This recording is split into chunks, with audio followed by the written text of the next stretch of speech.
Matteus 10, verse 5 tot 15. Ons ken hierdie gedeelte. Jesus stuur sy disippels uit om die koninkryk van God bekend te maak. Net soos hy ons vandag vra om die koninkryk van God bekend te maak. Hoekom? Om die vrede te bring tussen mens en God. Om vrede te bewerkstellig. Dis wat Jesus gekom het om te doen. Hy het gekom om vrede te bring tussen ons en 'n heilige God.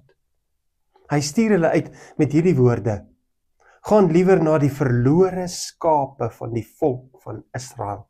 Gaan na die verlore skape van die volk. Waar begin ons? By ons volk, by ons eie mense. Begin by jou mense, om Jesus bekend te maak, om die koninkryk van God na hulle te bring, sodat ons vrede kan beleef. Vrede tussen mense, maar veral vrede met God.